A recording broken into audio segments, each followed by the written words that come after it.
Poio uniuse hoxe á celebración do 25N. Coas pancartas e as mans erguidas, os alumnos do IES de Poio protagonizaron o acto central desta xornada. Un acto no que todos mostraron a súa repulsa ante todo tipo de violencia contra as mulleres. É un día moi simbólico que está marcado precisamente para intentar sensibilizar un pouquiño máis a sociedade contra das violencias machistas. Nos vimos agora mismo de facer o paro institucional, amosando o rexeitamento de toda a corporación contra calquera tipo de violencia sobre as mulleres, e agora estamos participando neste acto, que é un acto organizado pola dirección do IES de Poio, donde están involucrados todos nenos e nenas do alumnado. Vemos a asistir e a aprender tamén un pouco deles, porque este ano queremos que os esforzos se centren na educación, porque é a base da sociedade que tenemos no futuro.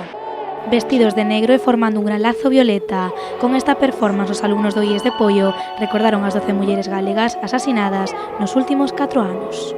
Eu chamábame María Carmen Vázquez e tiña 47 anos. Fun atopada morta na casa en Vilalba, Lugo, con feridas de arma branca no pescozo o 21 de xullo de 2019. Tiña denunciado por malos tratos ao meu exmarido e sobre el pesaba unha orde de afastamento. Despois de matarme, ela forcouse no garaxe.